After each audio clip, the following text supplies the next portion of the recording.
हनुमान जी का जन्म माता अंजना और पिता केसरी के घर हुआ था। उन्हें पवन देव का पुत्र भी कहा जाता है, इसलिए वे पवन पुत्र कहलाते हैं। बचपन में वे बहुत चंचल और तेजस्वी थे। एक बार उन्होंने उगते हुए सूर्य को फल समझकर निगलने की कोशिश की। इस घटना से देवता चिंतित हो गए और इंद्र ने वज्र से प्रहार किया, जिससे हनुमान जी को चोट लगी। पवन देव क्रोधित होकर वायु को रोक लेते हैं, जिस सृष्टि में संकट और आ जाता है।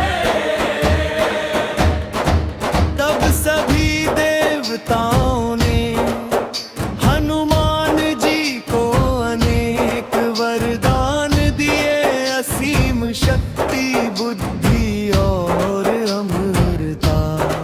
शक्तियों का विस्मरण बालकाल की शरारतों के कारण ऋषियों ने हनुमान जी को श्राप दिया कि वे अपनी शक्तियों को भूल जाएंगे जब तक कोई उन्हें याद न दिलाए। इसका अर्थ यह है कि मनुष्य के अंदर भी अपार शक्ति होती है, लेकिन उसे पहचानने के लिए प्रेरणा की जरूरत होती है। राम भक्ति की शुरुआत हनुमान जी की सबसे महत्वपूर्ण कथा जुड़ी है राम से। राम भक्ति की शुरुआत हनुमान जी की सबसे महत्वपूर्ण कथा जुड़ी है राम से। जब राम जी वनवास में थे और माता सीता का हरण हो गया, जब हनुमान जी की मुलाकात राम से हुई, उसी क्षण से वे राम जी के परम भक्त बन गए। उनकी भक्ति इतनी गहरी थी कि उन्होंने अपना पूरा जीवन राम सेवा में समर्पित कर दिया। सीता की खोज और लंका यात्रा। जब सीता जी को खोजने का कार्य आया, तब हनुमान जी ने समुद्र पार कर लंका जाने का साहस किया।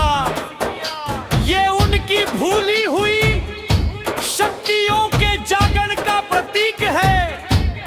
उन्होंने विशाल रूप धारण कर समुद्र को लांघा और लंका पहुंचकर सीता माता को ढूंढ निकाला।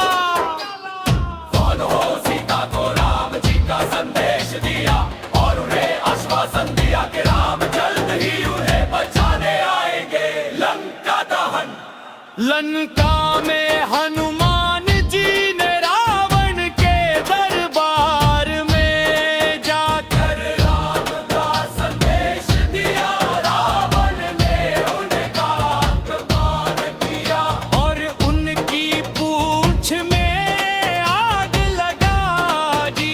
हनुमान जी ने उसी आग से पूरी लंका जला दी।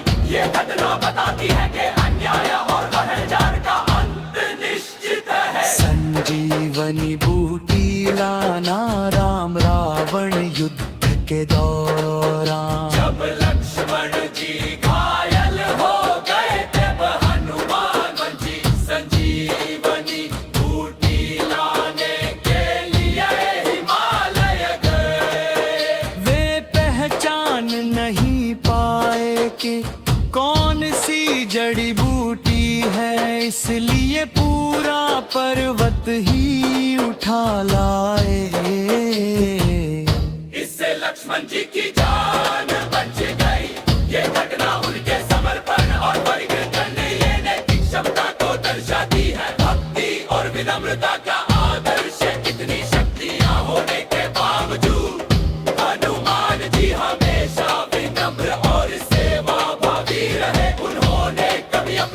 शक्ति का अहंकार नहीं किया। वे हमेशा कहते थे कि जो कुछ भी है वो सब राम जी की कृपा